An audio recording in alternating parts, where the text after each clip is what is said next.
Tunay nga po na wala po talagang mapagsiglan ang ating pong kagalakan sa ating Panginoon. Amen.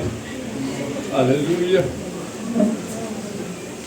Kulang nga po ang araw na ito para tayo po ay matuloy na magpuri at sumumpa sa ating Panginoon. Amen. Hallelujah. So, mga kapatid, ang ating pong paksang pag-uusapan ngayon pong umaga ay may kinalaman po sa kaluwalhatian po ng ating Panginoong Diyos. The glory of God, man's greatest treasure. Amen. So ang kaluwalhatian po ng Diyos ay siyang pinakadakilang kayamanan ng tao. Amen. So mga kapatid, kapag pinag-usapan po ang yaman, ano ba ang nasa isip natin? Amen. Siyempre, alam na natin yan eh. Kapag pinag-usapan yaman, ang nasa isip agad natin, material na bagay. Yung pwedeng hawakan ng kamay, pwedeng makita ng mata, ano pa, pwedeng magasta kung kinakailangan. Amen. Pero ang Bible, mga kapatid, ay nagtuturo ng tunay na dakilang kayamanan ng sangkatauhan. Walang iba kundi ang kaluwalhatian po ng Diyos. Amen. So bago po tayo dumako sa ating pong pangangaral, tayo po muna manalangin, mga kapatid. Manalangin po tayo. Panginoong Jesus, muli po, kami po'y lumalapit sa iyo, nagpapakumbaba, humihingi ng kapatawaran sa aming pong mga pagkakasala. Lord, kilala mo po kami at alam mo, Panginoon, kung ano ang nagaganap sa aming mga kalooban. Alam mo kung ano ang nasa isip namin, alam mo kung anong laman ng puso namin, Panginoon. Wala po kaming maitatago sa iyo. Lahat ay batid mo, Panginoon. Kaya Lord, patawad po sa mga nagawa namin pagkakasala, sa mga pagkukulang, Panginoon. At doon po sa alam namin mabuti, subalit hindi namin nagagawa, Panginoon. Lord, patawad.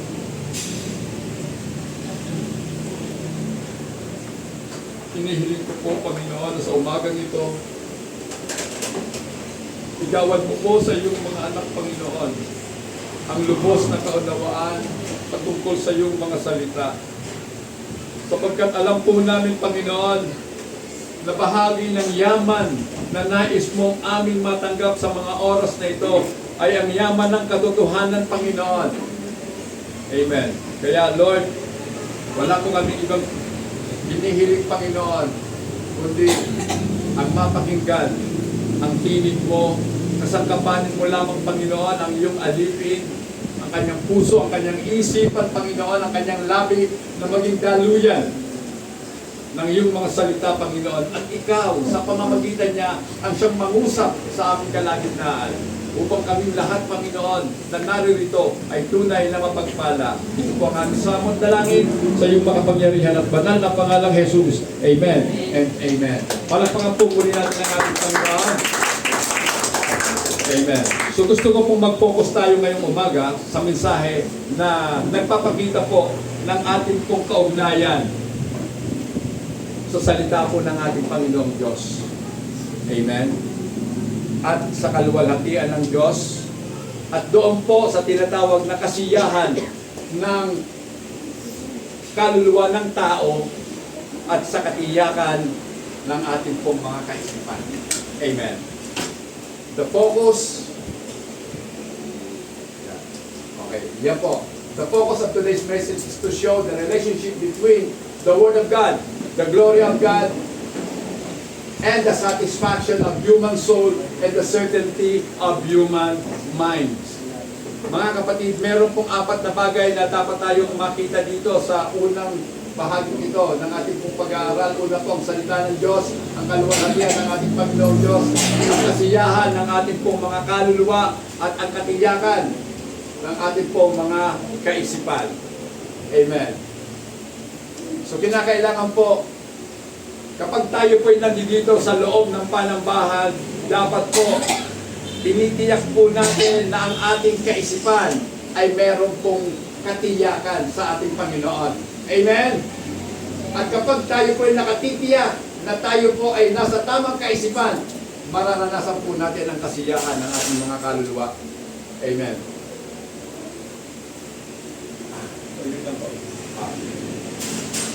Okay. So the main point is that in and through the Word of God, the Bible, the glory of God becomes the ground of mind certainties and the goal of soul satisfaction. Amen. So mga kapatid, pinakapangunahing punto mga kapatid sa ating pong pagtitipon ngayong umaga ay ang sa kadahilanan na sa pamamagitan ng salita ng Diyos at mismo sa salita ng Diyos, ang banal na Biblia mga kapatid o ang banal na salita ng ating Panginoon, ang kaluwalhatian po ng Diyos ay nagiging batayan ng katiyakan ng ating pong kaisipan. Amen. So gusto ba natin na ang mga isip po natin ay mapanatag? Siyempre, kahit na napakayaman mo pa, kung ang isip mo naman ay magulo, walang kwenta ang yaman, mga kapatid. Oo, nagbibilang ka ng milyones sa higaan mo. Oo, mabibilang mo ang sasakyan sa garahe mo, mga kapatid. Pero kung wala kang katiyakan patungkol sa iyong kinabukasan, sa iyong kaluluwa, amen. So, hindi mapanatag ang isip mo. Amen. So, at mga kapatid, ang layunin po ng buhay po natin ay ito. Ang kaluluwa dapat natin ay meron pong kasiyahan sa Diyos. Amen. Ang tunay na kasiyahan, hindi sa mundo matatagpuan. Amen. Nasubukan nyo na ba? Nasa inyo na lahat ng bagay, pero feeling nyo kulang? Ang dami pong mga milyonaryo o bilyonaryo sa Pilipinas. Ito po ang nakita ko sa kanila. Hindi po sila nasisiyahan sa bilyones na meron sila.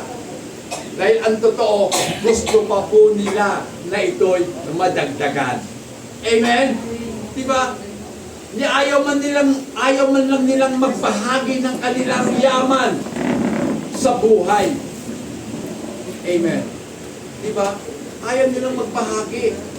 Mga kapatid, na kung tutusin, pag namatay ka, wala kang madadala. Tama ba? Wala kang madadala. Pumasok ka sa mundo, walang tangan ng kamay mo, lalabas ka sa mundo, wala rin daladala. Amen? Ilang pa sapatos meron tayo? Ang dami siguro, no? Pero, nakakita na ba kayong namatay na nakasapatos? Wala. Nakayapak lang. Diba? Ngayon, kung wala kang sapatos, diba, minsan ang lugot-lugot mo kasi na, daming sapatos, ako wala. Tapos nung makita mo yung tao, walang isang paa, sabi mo, ay, praise God, salamat Panginoon, kahit wala akong sapatos, at least, kompleto pa ako, dalawa. Amen? Diba? Siya may pambili ng sapatos, pero isa lang ang kinakailangan niya. O, paano yung isa? Tapon na. Talaga naman isuot na pa yun. Saan isusuot? Diba, mga kapatid? Ngayon, ito na po, susunod natin. To put it another way, in the Bible, the glory of God reveals itself to be inescapable. Ibig sabihin, ang kaluwalhatian po ng Diyos na ay nagpapahayag sa kanyang sarili na ito ay hindi matatakasang katotohanan ng kaisipan. Amen. Ngayon, ano to? Anong ibig sabihin niyan? Na ang kaluwalhatian ng Diyos ay hindi matatakasang realidad ng kaisipan. So kung may tinutukoy pong glory ng Diyos, bakit yung iba hindi makakita ng kaluwalhatian ng Diyos? Pansin nyo ba? Nagpupuri tayo. Yung iba, nakataas ang kamay. Amen? Yung iba talaga, grabe kung pumalakpak. Bigay todo. Pero yung iba, wala lang. Bakit? Ano bang pagkakaiba? Ano bang nakikita niya na hindi niya o na hindi mo nakikita? Yan ang tanong, mga kapatid. Ang dami kong tanong sa buhay dati. Bakit yung iba, malago na, magkasabay lang naman kami na nakakilala sa Diyos. Di ba? Malago na siya, matured na kaagad, pero ako baby pa din. Bakit? Nagtatanong ba kayo ng gano'n? Naisip niyo ba yun? Pareho naman ang pangaral ng pastor, pareho napakinggan. Pero, ang dahilan mga kapatid, iba't iba ng pagtanggap ang tao. Amen? Yung iba, tanggap ang salita ng Diyos. Yung iba, narinig lang. Hindi na nangahulugan na porkit narinig mo, tinanggap mo. Dahil minsan nga, naririnig mo na, kumukontra ka. Mali naman yun. O diba? Eh kung mali, mga kapatid, sino ang tama? Diba? Sino ang tama? Eh, nabasa mo naman sa Bible, yun na nga ang sinabi niya. Pero, bakit hindi natin matanggap? Nakita ko mga kapatid, ang dahilan. Ito. Ang Diyos po kasi, sa totoo lamang, ang siyang nagbubukas ng ating mga kaisipan upang bawat napapakinggan natin ay mapag-uunawa natin ng lubusan. Amen. So hindi lahat ng naririnig naiintindihan. Tama? Hindi lahat na pag-uunawa. So, ang kinakailangan po natin, ang Diyos. Ang tulong ng Kanyang Espiritu upang tayo ay turuan at gabayan patungo sa lalo pang mas malalim na katotohanan. Amen. Kasi mga kapatid, ang totoo, ang salita ng Diyos, napakalalim yan. At hindi talaga natin maaarot yan. Hanggang sa mamatay ka at nag-aaral ka ng salita ng Diyos, hindi mo pa rin lubusan maarok ang pinaka nais ng Diyos na malaman mo. Depende yan sa kakayanan ng tao na unawain ang Diyos. Amen? Alam nga naman, baby, yung ganyan, expected pa ng nanay na makakaintindi na yan? Siyempre, hindi pa. Ang mga batang ganyan, ang umiiral po sa kanila ay yung pong tinatawag na cognitive faculty nila. Ano yon? Yung mga bagay lang na nakikita nila. Di ba? Saka yung instinct nila bilang mga tao. Meron yung mga instinct eh. Pag nagutom ang bata, iiyak yan syempre. Gutom siya eh. Instinct niya yun. Pero kapag siya'y nagkagulang na, nagkaisip na, hindi na iiyak yan. Pag nagutom yan, magluluto na yan. Tama? O, so nakikita niyo mga kapatid, may proseso. Amen. So mga kapatid, kaya nga po, hindi po talaga maiwasan at hindi natin matatakasan ang kaluwalhatian ng Diyos. Amen. Sapagkat nakikita natin lahat yan. Sa lahat ng nilalang ng Diyos, kitang-kita mo ang kaluwalhatian ng ating Panginoon. And the incomparably rewarding to the heart. So mga kapatid, ang kaluwalhatian po ng Diyos, kapag atin pong nakita at naranasan, sabi nga, ito ay napaka-rewarding. Amen. Kumbaga, nakapagbibigay po ng tunay na kasiyahan ng puso ng tao. Amen? Diba? Kapag nakita mo ang glory ng Panginoon, yung kaluwalhatian ng Diyos. So, Pastor, ano po ba talaga yung ibig sabihin ng kaluwalhatian? Mga kapatid, uulitin ko, tinuro na yung kanina ni Sister Jenny. At matatapos naman po ang buwan Ang topic natin, kaluwalhatian. Pero hindi niyo po lubusan yata alam kung ano ang ibig sabihin ng kaluwalhatian. Babalikan natin. Ang kaluwalhatian po ay ang pinagsama-sama ng mga katangian ng Diyos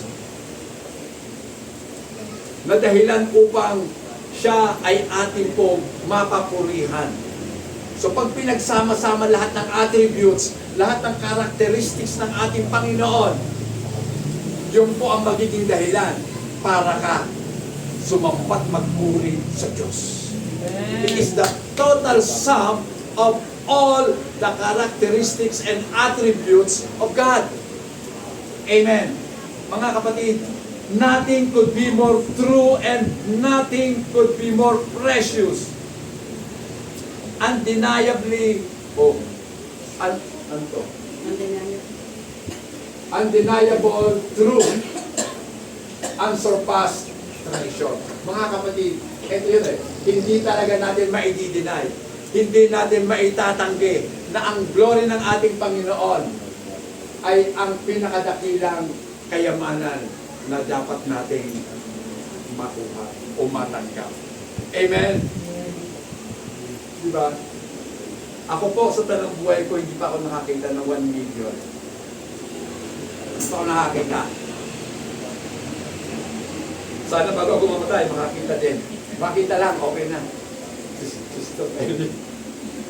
Pero, mga kapatid, ipinakita ng ating Panginoon, higit pa sa milyones, ipinakita ng ating Panginoon ang kanyang kaluwalhatian.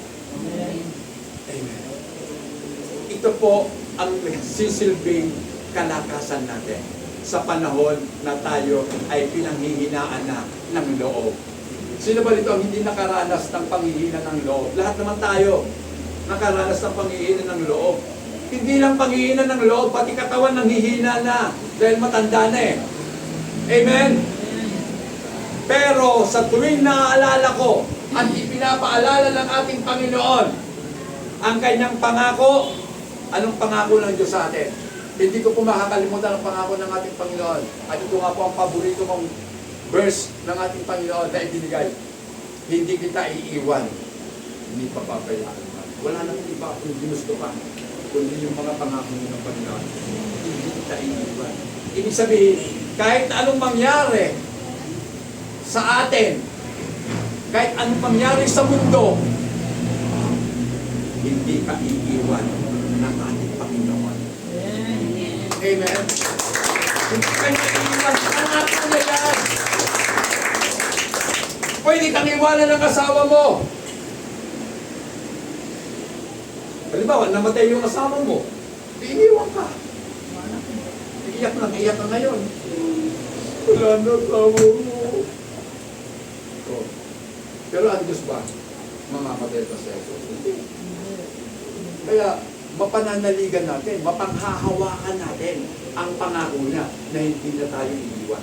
Kahit saan ka pumunta, kasama mo ang Panginoon. Amen! Amen! Diba?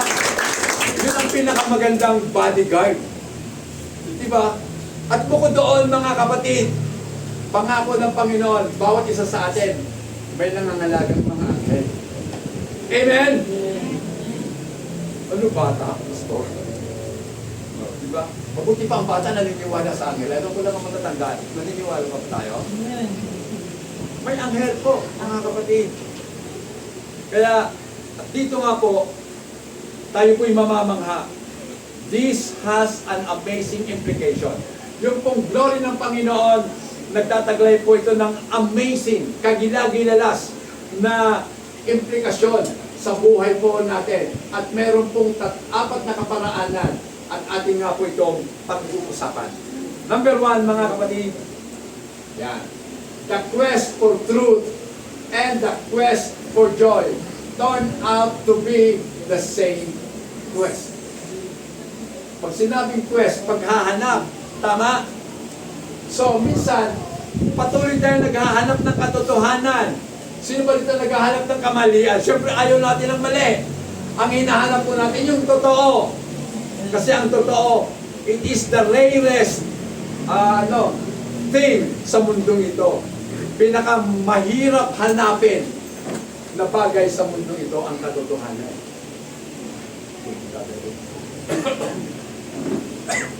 Then, quest for joy. Kung ang hanap mo ay katotohanan, at kapag ito'y nasumpungan mo, di ba? Tapos na ang paghahanap mo ng kasiyahan o ng kagalakan. At itong dalawa daw is the same. Yung paghahanap natin ng katotohanan at ang paghahanap po natin ng kagalakan, parehong hinahanap yan ng mga tao. Parehong hinahabol sa buhay na ito. Amen? Kaya nga yung iba namumura. Diba? Ang daming corrupt ngayon. Bakit sila nagkukurap? Kasi naghahanap po sila ng ng joy. Gusto nilang ma-enjoy ang buhay. Amen? Dahil sa joy, naghahanap sila ng enjoyment. Pero hindi nila masusumpungan ang enjoyment sa mundo nito. Amen.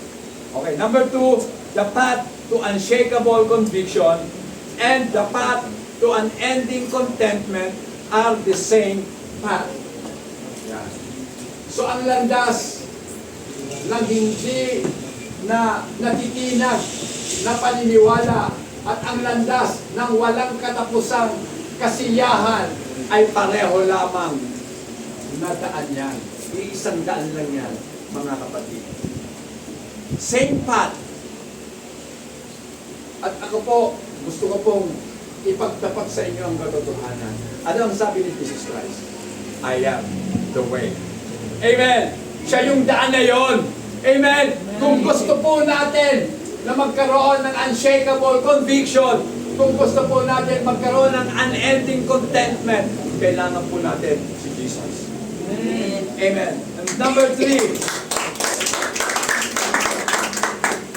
knowing for sure and rejoicing forever happen by the same discovery of the glory of God in the Word of God.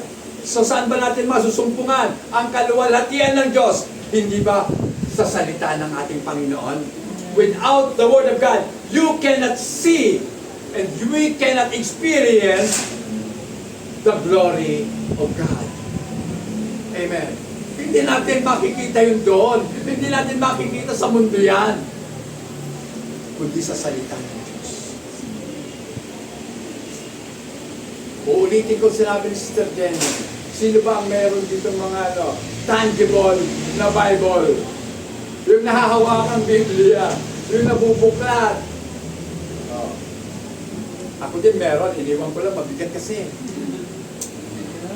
Kasi ang dinadala ko na lang ito, saka ito. Oh. So mga kapatid, pero sa bahay, pag ako nag-aaral, dala-dala bang Bible doon sa harapan. May Tagalog, may English, mga kapatid. So, yan. Kasi dito kasi sa Biblia, malidiscover natin, matutuklasan natin ang kaluwalhatian ng Diyos. And number 4, mga kapatid, the way you know for sure what is true and the way you find your supreme treasures are the same. Namely, by seeing the glory of God in the Word of God, especially in the saving works of Jesus Christ. Mga kapatid, mahalaga po na makita natin ang kaluwalhatian ng Diyos. Balikan po natin. Wala yan dito eh. Balikan natin. John chapter 1, verse 1. Ano sabi? In the beginning was the Word, and the Word was with God, and the Word was God. Verse 14. And the Word became flesh and dwelt among us, and we beheld His glory. Nakita namin ang kanyang kaluwalhatian. So ano ang nakita ni John? Ano ang nakita ng mga tao sa panahon ni John? Yung kaluwalhatian ng Diyos, nakita nila sa mukha ng ating Panginoong Jesus. Amen. Amen. Kaya kung gusto mong makita ang Diyos, tingnan mo si Jesus. Maliwanag ang sabi ng Panginoong Jesus kay Felipe, Felipe, ang nakakita sa akin, nakakita na sa Ama. Paano mo masasabi na ang Diyos ay hindi nakikita? Diba? Sabi kasi ng Bible, we cannot see God. Totoo naman yon, sapagkat ang Diyos ay Espiritu. Amen. Pero wala kang magagawa kung sa iyo mismo magpakita si Jesus. At sabihin niya, ang nakakita sa akin, nakakita na sa Ama. Amen. Amen. Diba? So makikita pala ang Diyos. At hindi lang yun. Sa Isaiah pala, Isaiah chapter 6, ano sabi ng propeta si Isaiah? Nakita ko ang Panginoon sa kanyang luklukan. So nakita ng propeta si Isaiah ang Panginoon sa kanyang trono. Paano sasabihin mo lang nakakita? Kaya nga kinakailangan talaga mag-aral. Aralin mong mabuti. Hindi lang si Isaiah, si Ezekiel, nakita niya rin ang Panginoon. Sino pa? Si Jacob, nakita ang Panginoon, nakipagbuno pa nga siya. Hindi niya nga binibitawan eh. Hanggat hindi mo ako pinagpapala, hindi kita binibitiwan. Sabi ni Jacob. Ngayon, pinagpala si Jacob.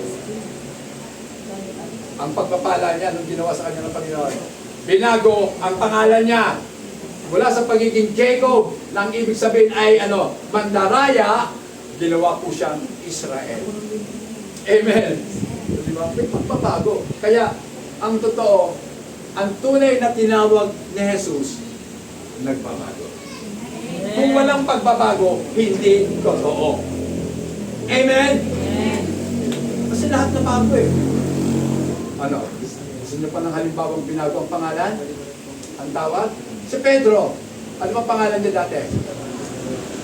Cephas, di ba? Cephas. Pero tinawag siya ng ating Panginoon, Pedro. Dami. Si Paul. Pangalan ni Pablo dati, Saulo.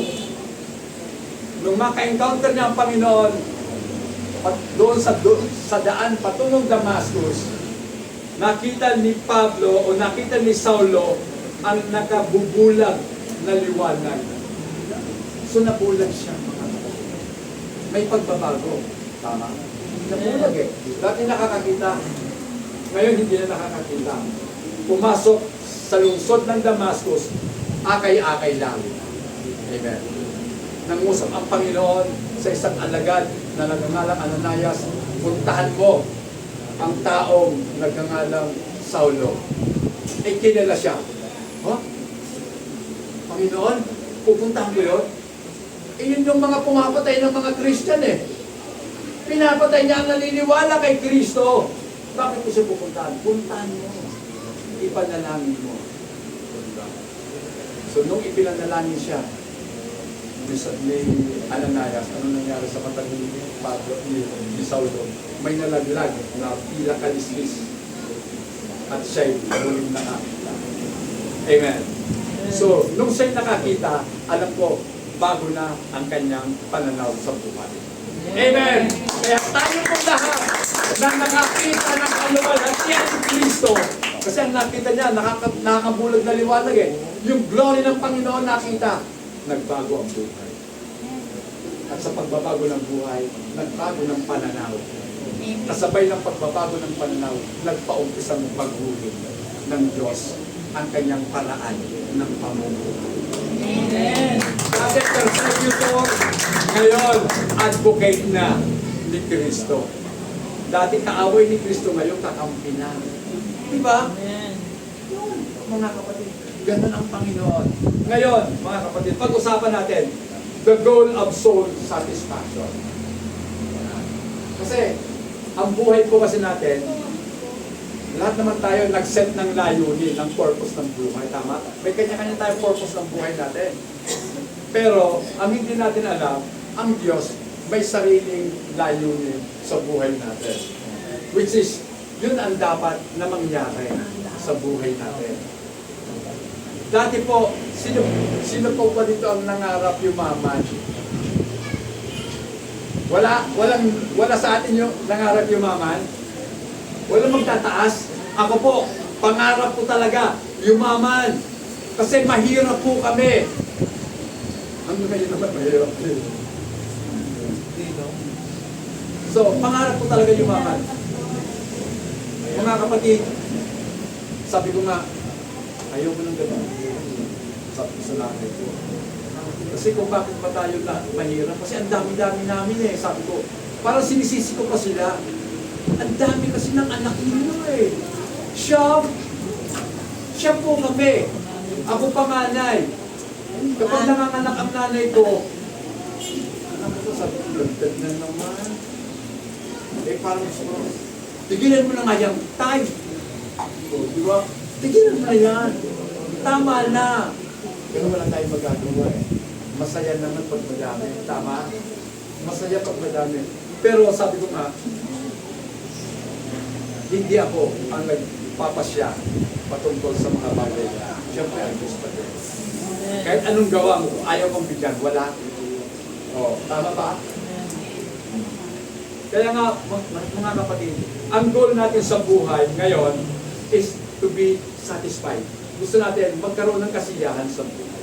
So ano ba yung mga magbibigay, o pwedeng magbigay sa atin ng kasiyahan sa buhay? Magkaroon ng masayang pamilya. Tama? Masarap po, kahit mahirap lang tayo, pag nagkakasundo lahat ang miyembro ng pamilya, masarap. Diba? Kahit hindi masarap ang ulam, Sister Pong. Well, kahit tuyo lang ang ulam, masarap na yon. Basta nagkakasundo tayo. Na bago tayo mag-umpisang kumain, nananalangin muna. Pero bakit kaya kapag tuyo, ang haba ng panalangin? Kapag masarap ang ulam, saglit lang, tapos na kagad yung prayer. Umpisa na. O, di ba? Nagmamadaling kumain kasi masarap eh. Pero pag tuyo lang, Lord, salamat. Parang ano pa eh. Parang, ano, hindi ko alam kung makakaawa sa Panginoon eh. Lord, ang sarap talaga ng salamat po sa kaloob mong taste buds sa amin. Kasi nalalasaan ko ang alat ng kinakain ko. Diba? So, sinabi na lahat sa prayer eh. Pati yung dila, sinama na. Oh. Lord, alisin mo po ang napakaraming ano nito, yung alat. Kasi masama po sa kalusugan. Diba? Sasabi, mo ito, may pagkadoktor pa. Lahat na lang, sinampit sa Panginoon. Pero mga kapatid, ito na. Marami tayong time na ginugugol upang maunawaan lamang. Okay. So, tingnan natin na. I spend my time trying to understand and proclaim and live the relationship between God's glory and our happiness. So, meron palang kaugnayan yung glory ng Panginoon at happiness ng tao. Kagalangan ng tao. So may kaugnayan yan, mga kapatid. Ngayon, dahil yan pala yung magkaugnay, nakita ko lang, at ngayon ko lamang napagtanto, kapag ikaw ay sad sa buhay mo, na hindi ka talaga masaya, hindi ka satisfied sa buhay, hindi mo ba nakikita ang glory ng Panginoon? Kasi once na makita mo yan, once na maranasan mo, magiging happy ka for the rest of your life. Amen. Happy ka. Hanggang namatay ka. Happy ka. Amen. The ultimate goal, yan.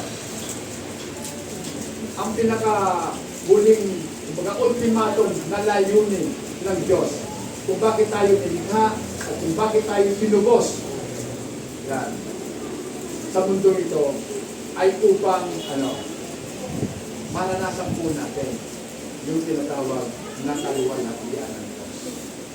Amen. Sapagkat naisulat na yan sa mga puso natin. Sa pinakailalim ng puso po natin, under the repression of sin. Kahit na nga ba nagkakasala pa ang buhay natin, ang puso natin, Pero isinulat na ng Diyos ang mga katotohanan patungkol sa iyo. Amen. At ito ay hindi po mawawala dahil ikaw ay pinili ng Diyos bago niya pa nilalang ang sanlibutan. Bago niya pa create ang buong mundo, pinili ka na ng Diyos. Amen. Iisipin mo siguro, paano nangyari yun, Pastor? Wala pa nga yung mundo. Wala pa nga si Eva at Adan eh. Bakit nasa isip na ako ng Diyos? Mga kapatid, tingnan mo ang kalagayan. Tao tayo, siya Diyos. Amen. Iba ang paraan ng ating pag-iisip sa paraan ng pag-iisip ng Diyos. Mas mataas siya, mababa na.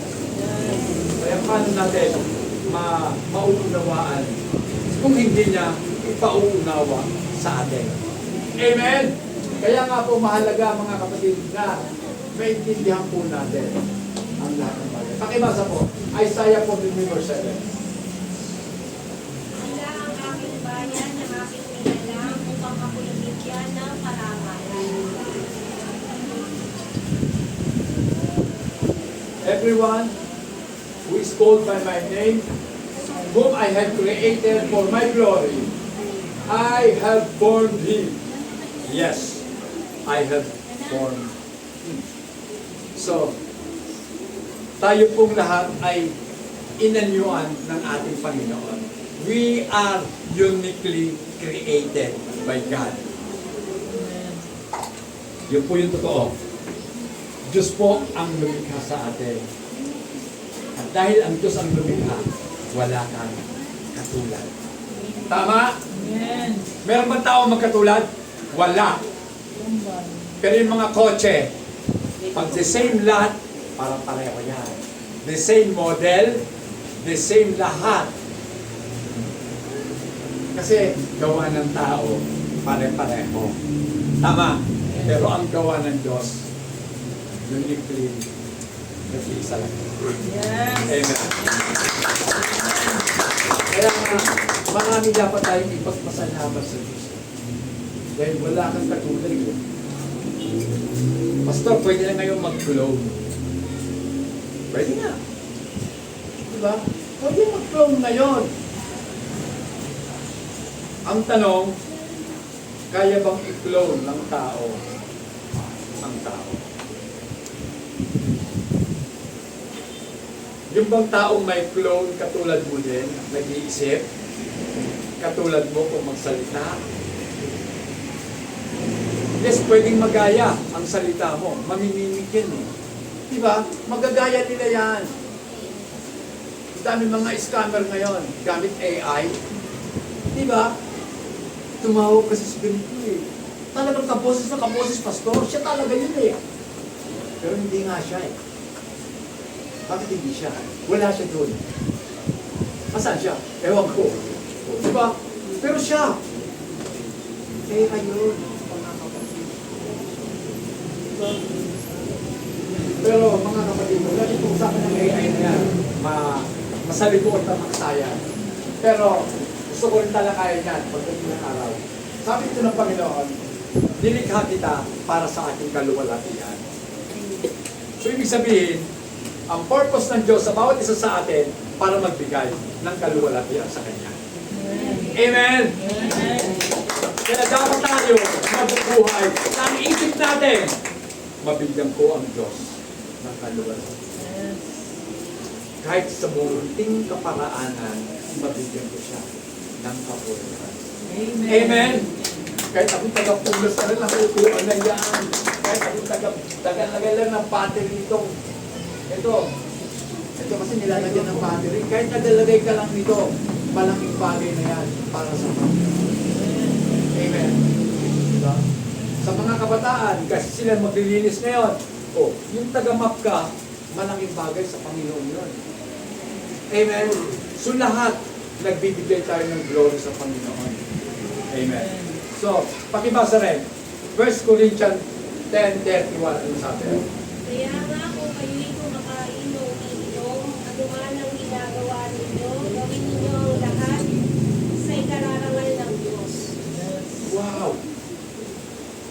pala, kahit anong ginagawa natin, pwede palang magbigay karangalan sa ating Panginoon. Tama? Amen.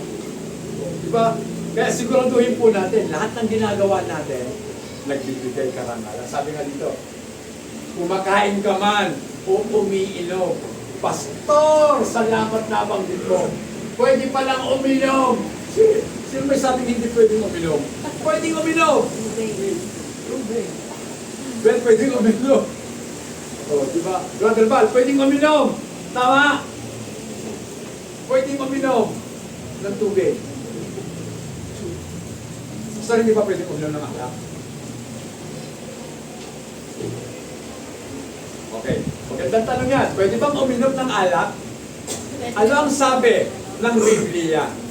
Sa Lumang Tipan, makikita natin doon na ang alak ay nagtatanggal ng karangalan ng isang tao. Diba? Kahit ganda-ganda mo, o kaya ang ganda-ganda ng bihis mo, eh lasing na lasing ka. O diba? E bigla kang nasuka. Sa pagtuwad-tuwad mo ng ganyan, nalaglag ka, nahulog ka sa bangbang. Yung bangbang maputi. O diba?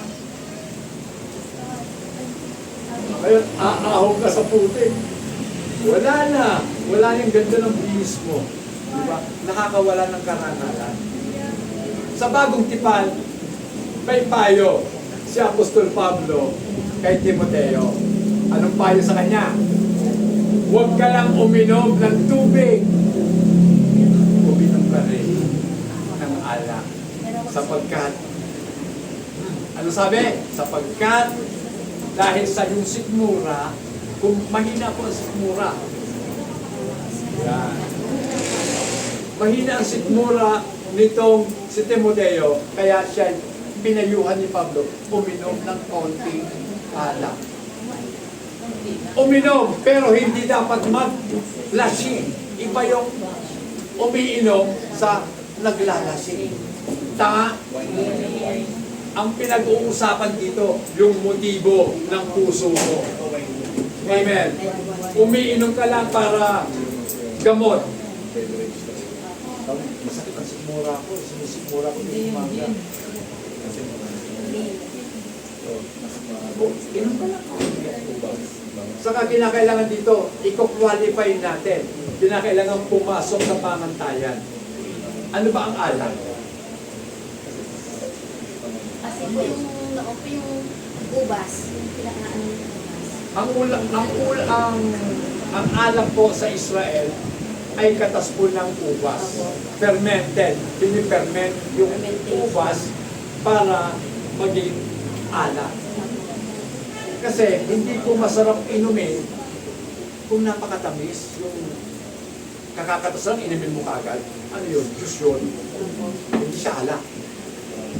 Pero pag fermented na, nagkakaroon na po niya ng alcohol content. Siguro yung pinakamababa lang, pwede na. Pero hindi ka umiinom para gusto mo lang uminom. Mali yun. Patagas na ito. O kaya, first miracle ng ating Panginoon. Ano ang unang himala ng Panginoon? Sa kasalan sa Kana. Wine po. He turned the water into wine. Ngayon, gusto mo talagang uminom? Sige, uminom ka. Huwag ka lang ng tubig. Ipag-pray mo, Panginoon, gawin mo po itong alak. Iinumin ko to. Baka makaubos ka na ng isang balde. Hindi ka lang ng alak. Lasing ka ng tubig. Diba? So, malalasin tayo ng tubig. Mga kapatid. So, okay. So, you were made to reflect the word of your Maker. So, tayo po'y ginawa ng Diyos para makita ang kahalagahan ng lumikha sa atin sa pamamagitan natin. Amen. Diba? So, kinakailangan makita yung glory ng Panginoon sa pamamagitan natin. Ngayon, ang tanong ganito. Sa tuwing nakikita ka kaya ng mga tao, sino kayang nakikita sa atin? Si Jesus, yung kalaban. Grabe ka naman, Pastor. Ako hindi ko alam.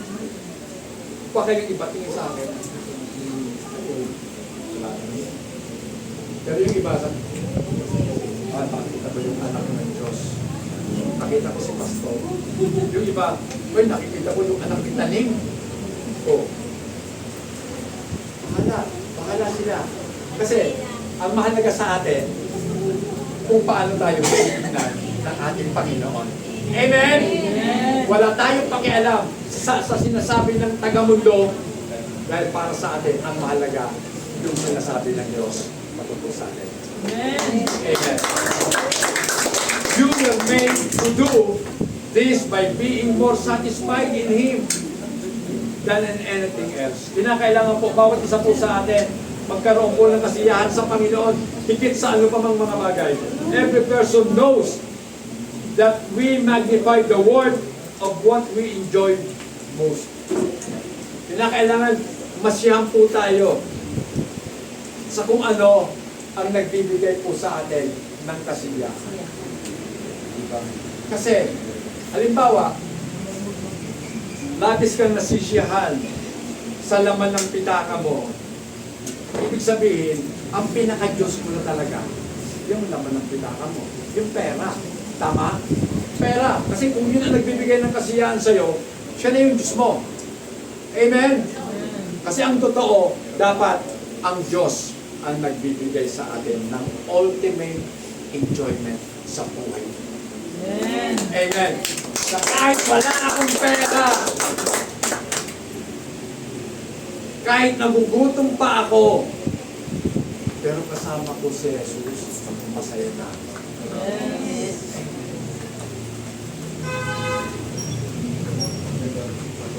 Okay.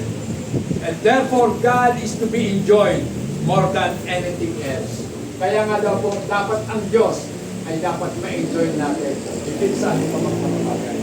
Every person knows that we magnify the word of what we enjoy. So, pinakailangan po, dakilain po natin ang ating Panginoon. Okay. But sin, the bondage of self-exaltation, instead of God's exaltation, has turned the fabric of our happiness and God's glory apart. So meron palang sandali sa buha o sa kasaysayan ng tao na ang kanyang kasiyahan at ang kaluwalhatian ng Diyos ay napaghiwalay dahil po sa pagkakasal. Amen. Dahil sa kasalanan, nahiwalay. Nawalan na siya ng kagalakan sa buhay. Lagi nang mainitin ang ulo niya. Amen. Lagi na siyang aborido sa buhay. Wala na siyang kasiyahan. Wala na siyang kapayapaan. Amen. Ang gulo-gulo na ng mundo. Sinabayan mo pa, ay di dalawa na kayo. O di ba? Mga kapatid, ang totoo sa mga anak po ng Diyos, tayo po ay wala na dito sa self-exaltation. Ano pag sinabi kasing self-exaltation, ang itinataas po natin sa buhay, sarili natin. Ngayon, iba na. Sa halip na sarili, ang itinataas na po natin ang ating Panginoon. Dahil tayo po ay kinubos na ng ating Panginoon. Ipinanumbalik na tayo sa dating kalagayan. Kaya unti-unti, yung happiness at yung glory ng Panginoon, muli na nagsasama. Amen. Diba? Kaya, happy ang mga anak ng Diyos. Amen. As I was maturing up, I knew two things beyond the shadow of doubt. Number one, because of my parents taught me and what I saw in the Bible. So isang bagay daw, habang tayo po yung nagkakaedad na, habang tayo lumalago na sa ating pananampalataya, nakita po natin, sa likod po ng mga anino ng pagdududa, nakita po natin ang katotohanan. Kasi dahil sa tayong lahat ay tinuruan ng ating mga magulang. Kaya nga po, mahalaga ang papel ng mga magulang sa kanilang mga anak. Alam nyo sa Japan, walang bata na pinag-aaral nila ng kinder walang kinder doon. Ang nagpauso lang yan, mga kano. Kindergarten, nag-originate yan sa Germany. Hindi naman English word yung kindergarten. Ano sabi nga ng iba? Kindergarten? Kindergarten. German yun eh. So, mga kapatid, sa Japan walang ganun. Mga bata, tinuturuan sa eskwelahan, hindi academic ang itinuturo. Itinuturo sa kanila manners. Amen. Kaya sa kanila, ang mga tao doon, magalang sa nakatatanda. Hanggang ngayon, nagbabaw pa rin sila. Di ba? Pagbibigay galang sa matatanda. Sa atin, nagmamano yung mga bata sa matatanda. So, kulang na lang, pati mga dalaga, nagmamano nga minsan sa atin. Ay, tanda ko na talaga. Nilamanuhan na ako. Kulang na lang, lolo, pastor, yung mga bata yung natawag na lolo. So, mga kapatid, ito po, sa Japan, kahit matanda na, nagbabaw pa rin. Amen? Sabi ko nga, ako po, ang tanda ko lang ito. Kaya ako umuwi sa nanay ko, nung nabubuhay pa siya. Nagmamahal na ako siyempre. Nanay ko yun eh. Diba? Pinapakita ko yung respect sa kanila. Tapos nahiya nga ako eh. Ang tanda ko lang ito. Nahiya ka pa ako ng nanay ko. Hinahalikan pa ako sa nay, huwag naman. Diba? Kasi nga panganay, diba? Mahal na mahal ng ina. Kasi siya ang nagbukas ng kanyang bahay bata, yung panganay. So mga kapatid, grabe. Kapag naintindihan po natin ang kalooban ng Diyos, hindi ito pwede hindi mo siya papurihan. Amen. So, yung nanay natin, yung magulang natin, tinuruan po tayo. At ikalawa, nakita natin kung ano ang sinasabi ng Bible. Ibig sabihin, nagbabasa kasi tayo, kaya alam natin kung ano ang sinasabi ng Bible. And the other, because of what I saw in my own soul. At ito pa daw ang dahilan. Nakita niya kasi, o nakita ko, mismo sa aking kaluluwa. So, nakikita ko ba, pwede ko bang makita kaluluwa ko? Physically, hindi. Hindi mo makikita kaluluwa ko, siyempre, espiritu yun eh. Pero, kapag pinag-usapan ay spiritual na bagay, pwede natin makita ang larawan ng ating kaluluwa sa pamamagitan ng kung ano ang sinasabi ng salita ng Diyos. Diba? Kung makita kaluluwa mo, umarap pa talaga sa salamin, diba? Pagharap mo sa salamin, kasapin mo sarili mo. Pwede mo sabihin mo. Wako ka na talaga. Diba? Pinakusap sa sarili mo, wako ka talaga. Wako ka sabihin ng sarili mo. Cool, sinungaling, hindi. So, nag-uusap ang sarili sa sarili. Ang tanong, nababalik ko siya. Hindi siya pwede. Siya'y matino. Dapat talaga ito sabi natin sa sarili natin. Diba? Kaya nga mga kapatid, iba kasi ang mga taga-silangan sa mga taga-kanluran. Pag pumato ka ng bahay, pinagbuksan ka. At nang makita ka nung taong nagbukas ng pinto, anong sasabihin sa'yo? Yung talagang taga-silangan ha, yung hindi aral sa kanluran, anong sasabihin? Sino po sila? Bakit sila sinasabi mo? Mag-isa lang ako eh. Bakit sila? Uy, ano po yung paggana? Ano ang sagot? Tanda ko rin ang paggana. Kasi Yan! Yan ang punto na hindi maintindihan ng mga translator ng Bible. Sabi ng sa Genesis, let us make man. in our image. Likhain natin ang tao ayon sa ating wangis. Sabi nila, palibas sa mga taga-kanluran, ang interpretasyon, tatlo sila. Kaya nga, let us. Tama? Yung mga Pilipino, bagamat taga-silangan, pero ang utak hinubog ng taga-kanluran, pasok ang Trinity sa kanila. Salamat sa Diyos. Hindi tayo. Amen? Amen. Dahil maliwanag ang sabi ng Bible. Sa Old Testament pa sinasabi, meron lang iisang Diyos. Amen. Iisang Diyos. Pero sinasabi naman sa kabuuan ng Bible, maraming mga Diyos. Diba?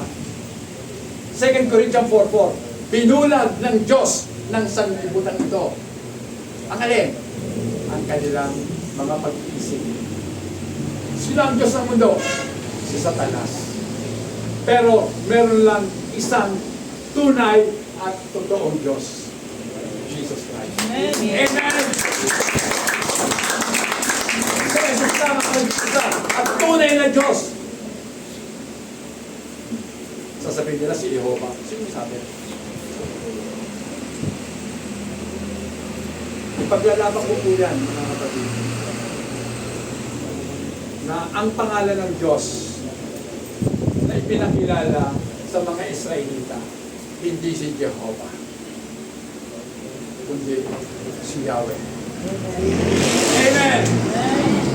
Kasi sa alpabeto ng Hebreo, walang letter J. There is no such J in the Hebrew alphabet. But there is Y. Merong Y, pero walang J. So kaya, sabi ko na, hindi na po ako ngayon gumagamit ng pangalan Jehovah. Ginagamit ko Yahweh. Para sa akin, yun ang tama. Ayaw ko na sa iba. Pero okay lang, kahit anong tawag natin, pero ang totoo, isa lang naman talaga ang Diyos. Okay.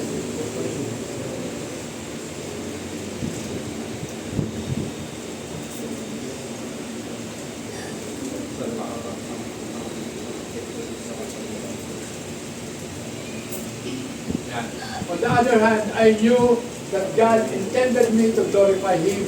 I must go all to the glory of God. So, dahil alam ko na ang intensyon talaga ng Diyos kung bakit tayo nilikha upang luwalhatiin natin siya. Kaya, sa lahat ng gagawin po natin, lagi natin luwalhatiin ang Diyos. Amen. Amen. Next. Ayun. Oh, ayun, no? Wala may kapatid ko. Yan. I knew I wanted to be happy. Alam ko. At alam nyo rin yan. Gusto natin lahat maging happy tayo. Tama? Gusto natin maging happy. Masaya ang pamilya kapag sama-sama. Amen. And I knew this was not a choice, but that I was making. Hindi ko naman talaga ito pinili. Yeah. I didn't choose to want to be happy. When I pondered who I was at the bottom of my being, I was a wanderer. Noong aking pinagbulayan, ang aking sarili, kung sino talaga ako, aking napagtanto na ako pala isang tao, laging nag-aamin. Wonder. Lagi kang may wants. Lagi kang may gusto. A desirer. Diba? Naghahangad ka lagi. A craver. Diba? Sino ngayon ang nagkikrave na ng tanghalian? Anong oras ba? 11:30 pa lang. Huwag muna tayo mag-crave ng pagkain. Okay. Nagkikrave ka na. So, pero iba po ang kinikrave ng mga anak ng Diyos. Kahit ang katotohanan, ang ating puso po ay tinatawag na desire factory. Diba? Hindi satisfactory. Desire factory.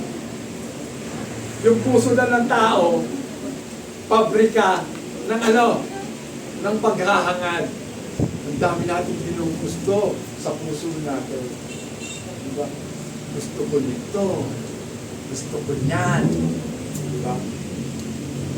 Alam di ba kung bakit ang tao naghihirap? Kahit siya'y tagalondon? Basta tagalondon, naghihirap na. Siyempre, pag ikay tagalon, ikay mahilig sa London, London, dito, ay, maghihirap ko talaga pag panahon na ng bayaran. Kala niyo mga taga-London kayo, no? O diba, nakita ko lang yan sa Facebook. Sabi ng bata. AI yun ha, AI. Sabi, nanay ko, taga-London. Pero mahirap kami. Sabi, bakit baby, bakit? Di ba nasa London na ako? Hindi, Londito, London. Kaya yan, hirap kami lahat. Londito, London. Hindi po tayo dapat ganun. Hayaan po natin ang Diyos ang magbigay ng pangangailangan natin. Amen? Hindi po tayo pinagkukulang ng ating Panginoon. Naranasan ko na po yan. Kahit gaano mang kahirap ang buhay, isipin nyo, napatapos namin yung mga anak namin, sabihin na lang kami merienda. Kasi nag-resign ako sa trabaho. 2004, nag-resign na ako. So hanggang ngayon, mga kapatid, nabubuhay naman kami. Nagtitinda lang kami ng mga merienda sa hapon. At ito mga kapatid, meron ako ipagtatapat sa inyo. Minsan akong nag-loan, ibumbay. Sabi nga sa amin, hindi pwede pera. Kasi, mukha ko yung check. Hindi pwede pera. Kasi unang utang mo eh. Kailangan item. Sabi ko, pera nga kailangan ko eh. Hindi na pwede sabi. Wait, sige na. 1,000 lang eh. Sabi ko, first time na yan, hindi na maulit. Parang nag-isip pa siya. Look, pautang. Bakit? Nagtubo naman nila. Pero, minsan lang talaga yun. Once lang nangyari yun. Mga kapatid, hindi na ako umuwi. Kasi ayaw ng Diyos na tayo ay nung dito, bakit nakatulog ka pa? Alam ko, hindi ka nang ito ang inuutangan ka. So, di ba? Si Emang ang inuutangan, di ba? Oo. Alam natin. Ganun-ganun lang yan si Emang. Negosyante yan. Business woman. May business siya. Di ba? Hindi siya bound ng time. Kung magta-timing ka na. Walang timing dito kay Emma. Bahala sa kung anong oras na gusto pumunta doon. Kaya nga, masarap talaga yung nasa Panginoon ka ma. Kaya tama yan. May pera ka na, nasa Panginoon ka pa. Kumpira ka na. May anak ka pa. Oh. Grabe. Grabe yung blessing ng Panginoon. Diba? At inihandog pa ang anak mo dito. Praise God. Inihandog sa Panginoon. Amen. So, mga kapatid, lahat tayo gusto, nag-claim tayo lahat. Meron tayong hinahanap. Humans are designed by God to seek and find happiness. So, dinisign kasi tayo ng Diyos para maghanap at makasumpong ng kaligayahan sa buhay. Yan talagang design. Wala naman taong ipinanganak para maghirap ka, para malungkot ka lang. Walang ganon. Gusto ng Diyos, ipanganak tayo para masaya. Amen? Masaya ba tayo? Amen. Kailangan masaya tayong lahat. Amen. Sabi nga ni Freddy Aguilar nung nabubuhay pa siya, diba, kakantahin ko na lang. Tawanan nyo ang iyong problema. Diba, tawanan nyo lang problema. Bakit kayo iyak problema na yun? Ang iniiyakan, tagumpay. Tama. Ang iniiyakan, yung tagumpay sa Panginoon. Amen. Bakit ka naiiyak? Naiiyak ka sa galak. Amen. Lord, sobra-sobra ang biyaya. Okay, mga kapatid. From cover to cover, ito na. The Bible showed God doing everything He does for His glory. So, mula sa pasimulang aklat ng Bible, doon po sa Genesis hanggang sa huling aklat ng Biblia, ang Revelation. So, makikita po natin doon ang kaluwalhatian ng Diyos to uphold and display and communicate His own greatness and beauty to the world. Isaiah 48, 9-11. Pakita po.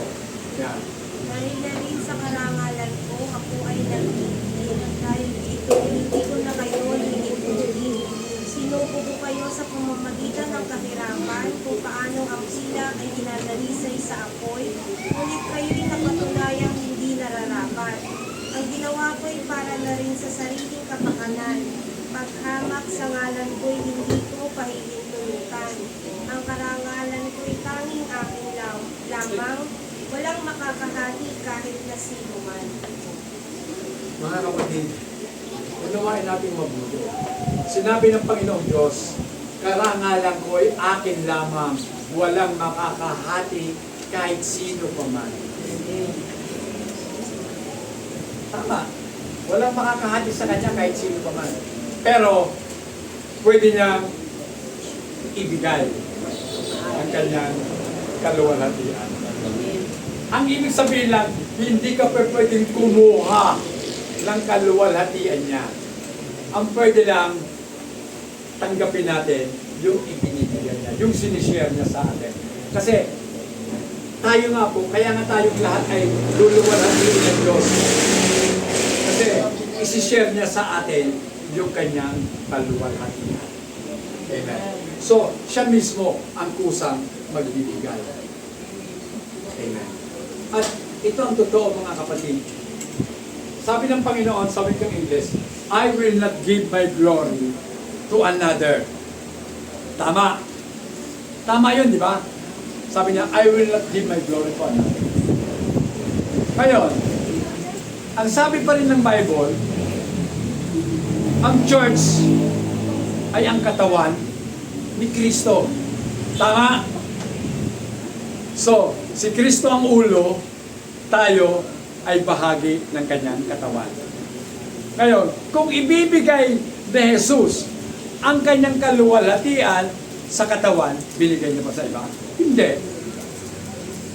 Sa kanya pa rin sa katawan niya ibinigay. Kanino? Sa kanyang mga anak. Yan po yung katotohanan. Palakpakan natin ang Panginoon. Gets no? Naintindihan ba natin? Ganun kasimple mga kapatid. Kasi katawag ka ni Kristo Hindi sa iba ibinigay. Kundi sa kanyang sarili. Sa kanyang sariling katawan. Alam niyo mga kapatid, ako'y namamangha talaga sa karunungan ng Diyos na ibinibigay niya sa kanyang mga dali, sa kanyang mga dali. Kasi isipin mo, paano maiisip yun? Ngayon lang ipinaisip ng Panginoon sa akin, promise. Hindi ko alam yun. Pero sinabi ng Panginoon, hindi ko ibibigay sa iba ang aking karangalan. Sapagkat ang kanyang katawan ay hindi pa sa kanya. Ay hindi pa rin ibibigay sa iba. Amen. Kaya ang galing talaga ng aking Panginoon. Okay. Being satisfied with God is the essence and the heart of Christianity. Mga kapatid, ang pagkakaroon po natin ng kasiyahan sa Diyos ang pinakamahalaga at pinakapuso ng ating pong pananampalataya. Amen. Our new heart want God more than what we want and anything else. So, sinasabi po dito mga kapatid, ang ating bagong puso ay naghahangad sa Diyos ng labis. Amen. Kasi yung lumang puso natin, galit sa Diyos. Ayaw natin sa Diyos dati. Pero dahil binigyan ka ng bagong puso, bago na yung puso nandito ngayon, sabi nga, di ba, sabi ko ni Ezekiel, tayo bibigyan ng Diyos ng bagong puso. Aalisin ang puso pa to, papalitan ng puso, laman. So bagong puso, bagong diwa. Ibig sabihin ng diwa, bagong espiritu. Dahil bago ng espiritu, bago na ang type natin. Bago na ang gusto natin. Amen. Ang gusto natin ngayon, si Jesus na. Amen. Amen. Sabi po ni John Piper, God is glorified when we are most satisfied with Him. Tama yun. Mas naluluwalhati ang Diyos kapag tayo pong lahat ay nasisihan sa Diyos. Amen. Kaya gusto mong bigyan ng kagalakan ang Panginoon, gusto mong mag-glorify ang Diyos, masatisfy ka dapat higit sa Kanya. Amen. Ngayon, pag-usapan na po natin the ground of mind certainty. Yan, the ground.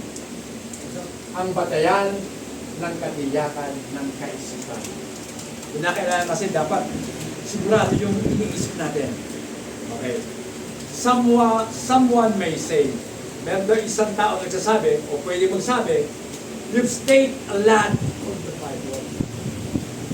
So, ibinigay mo na lahat ng buhay mo sa Biblia para bilib na bilib ka na sa Bible.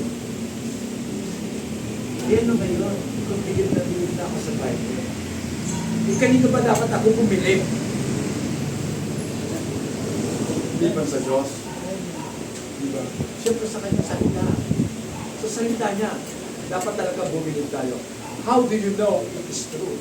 Paano daw ba natin malalaman na ang sinasabi ng Biblia ay totoo? Hanggang ngayon, meron pa rin mga nagsasabing ganyan, mga tao.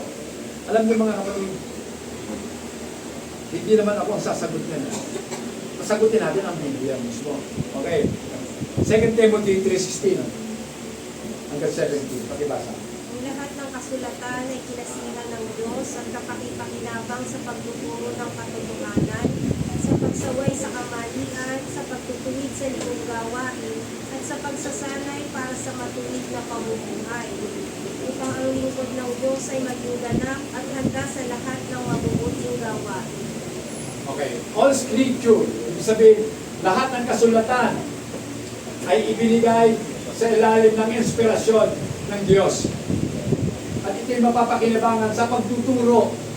So mahalaga po ang Biblia para tayo ay hubugin sa katotohanan. Amen. Sa palagay nyo, mga kapatid, sinong gusto mong humubog sa'yo? Eskwelahan.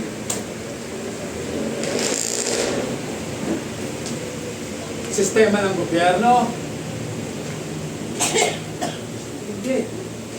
Hayaan natin na ang Biblia ang humubog ng ating pagkatao. Sapagkat ang taong hinubog ng Biblia, lalaki na mabuting tao. Verse 17, pakibasa. Ay, ito na pala. That the man of God may be complete, thoroughly equipped for good works. Upang ang anak ng Diyos ay maging kompleto. Ibig sabihin ng kompleto, hindi ka nagkukulang. Thoroughly equipped, sinangkapang mabuti. Para sa ano? Para sa mabubuting gawa. So, makagagawa ka pala ng mabuti.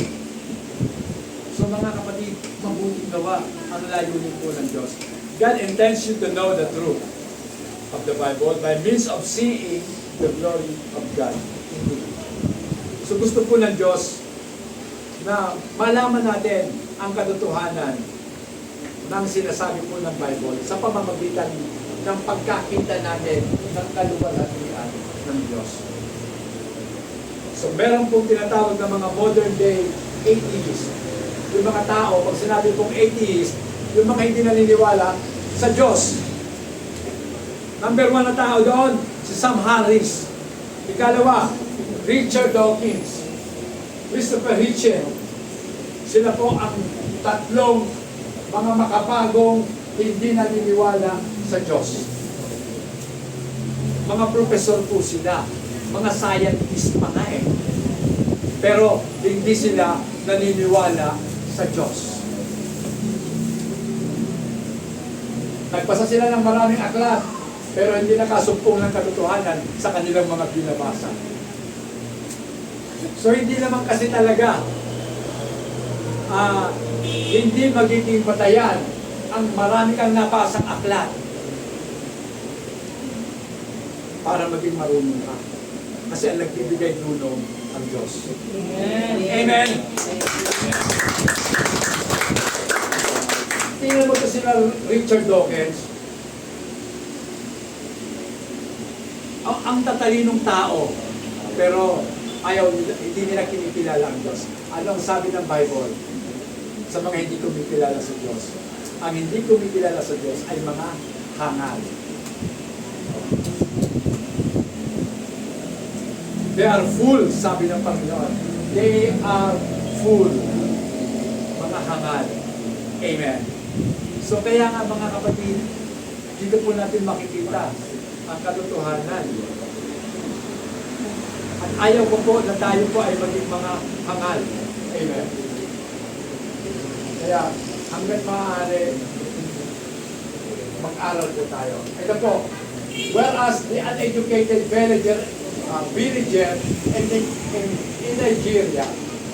So, meron daw taga-baryo doon sa Nigeria. Alam niyo ba kung nasa yung Nigeria? Yan po ay nasa Africa. Amen? Alam niyo ni brother, Brad? Nasa Africa yan. Dati, Muslim country yan, Nigeria. Mayamang bansa, pero mahirap ang mga mamamayan. Bakit? Mayamang bansa, ang dami nilang langis. Pero sino nanginginabang ng langis? Multinationals. Shell, Chevron, lahat yung mga multinationals na mga kumpanya na monopolize nila. Kaya yung mga sorry po, nagamit ko sa tanong. Hindi ko naman tinuloy. Yung mga kapatid natin medyo maitim ang balat kaysa sa atin, mahihirap po sila doon. Pero ngayon, marami na rin pong Christian sa Nigeria. So sila mga uneducated. Kasi nga, ginawa po silang mga mangmang ng mga colonizer. Para sa mga Pilipino, para sa atin. Di ba? Kaya gusto-gusto ng mga politiko na maraming squatter, maraming mga naghihirap. Ang dali kasing suhulan ng taong mahihirap. 200 lang, boto na yun. Di ba? That's the fact. Ito, mga kapatid. Ito, taga-tribo, illiterate sila. Tribesmen ng Papua New Guinea. Pero sila, mga kapatid, they can know the message of the Bible and say that it was true. So, alam nila ang mensahe ng Biblia at sinabi nila, totoo ito. Matapos nilang mapakinggan at paniwalaan ang Ebanghelyo. At dahil dito, ngayon, sila ay meron ng courage, meron silang lakas ng loob na mamatay sa kanilang pinaniniwalaan. They are not fool. Hindi sila mga hangal. Sila naniniwala sa katotohanan. Amen. At handa silang mamatay para sa katotohanan. Amen! Anong gusto nyo? Mamatay kayo sa kasinungalingan? O mamamatay ka sa katotohanan? Anyway, one time lang naman mamamatay ang tao. Mamimanda. Saan mo gusto? Mamamatay ka sa kasinungalingan? Nabuhay ka sa pantasya? Mabuhay tayo sa katotohanan. Amen! Na ang buhay sa mundo ito, napakahirap talaga. Kinakailangan kang magpagod. Kinakailangan kang pagpawisan. Amen? Para kumain ka lang 3 beses sa isang araw. Diba? Brother, again, dati pa nga, linggo, nagtatrabaho ka pa para lang kumita. Pero tandaan mo, kahit hindi ka magtrabaho ng linggo, kakain pa rin. Amen!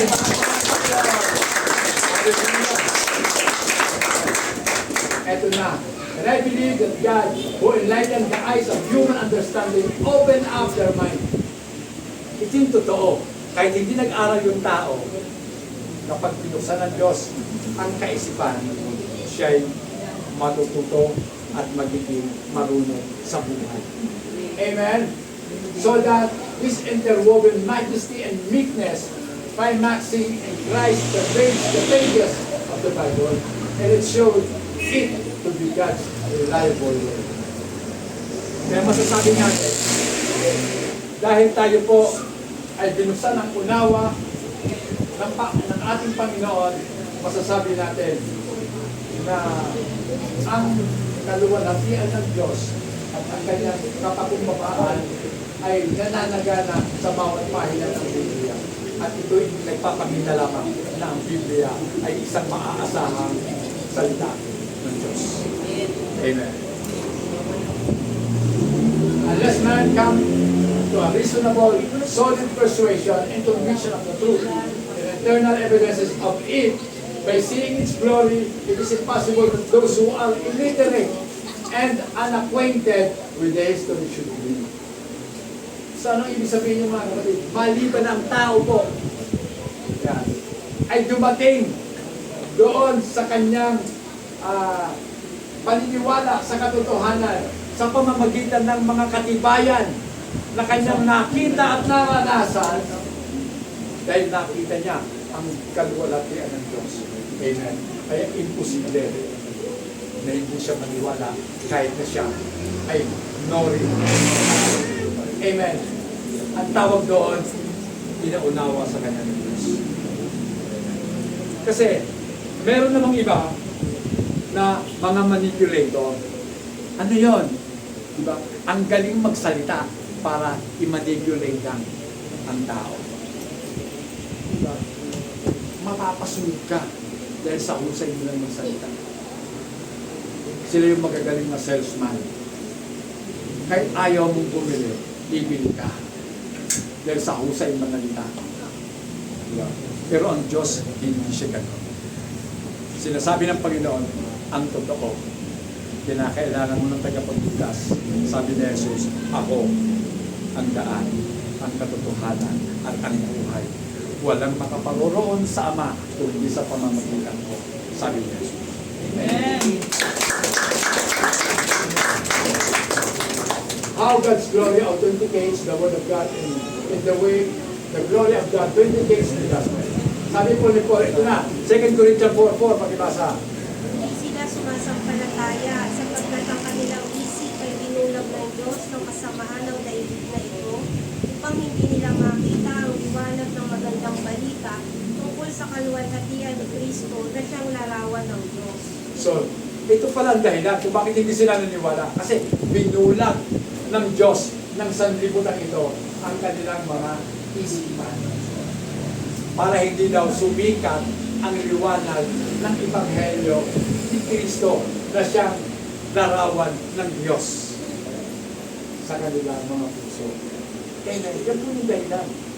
Kaya nga po, next na. Yeah. So, the gospel, the story of God, of how God came to save His people. So, sa Ebanghelyo po, dito isinasaad o sinasaysay ang kwento kung paano ang Diyos mula sa langit bumaba upang iligtas ang kanyang bayan. At ito po ay nag-i-emit o nagre-reject ng liwanag sa mata ng mga puso. Christ's glory shines through the gospel and it shatters the blindness. Winasak ito ang kabulagan ng tao. Amen. Diba? Pagsikat ng liwanag, talsikan ang kadiliman. Amen. Wasak ang dilim, mga kapatid. Diba? Sino ba dito ang nag-iisip ng madaling araw? Siyempre, yung mga reason na lagi gising. Amen. Pagmasdan po natin sa dakong silanganan, yung unti-unti pagsikat ng liwanag, di ba? Habang nagliliwanag, itinataboy ang dilim ng gabi. Amen. Hanggang sa makita mo na ang kaliwanag. Okay. Conclusion na. Okay. Masaya na tayo. Dumating na rin sa katapusan. Conclusion. 11:5, God opens our eyes to see that His glory is both inescapably real and incomparably rewarding. His glory introduced to the mind confusion and sweet contentment to the soul. Galing nga, mga kapatid, sabi dito, kapag nakita natin ang kaluwalhatian ng Diyos, ipinapakilala sa ating kaisipan ang ating pinag-iwalaan. At hindi lang yan, ipinatitikim sa atin ang tamis ng kasiyahan para naman sa ating mga kaluluwa. Amen! Amen. Diba? So, kompleto, mga kapatid, ang ating Panginoon kapag siya ay nakipag-ugnayan sa tao, lahat ng pangangailangan ng tao ay will provide ng ating Panginoon. Tumayo po tayo.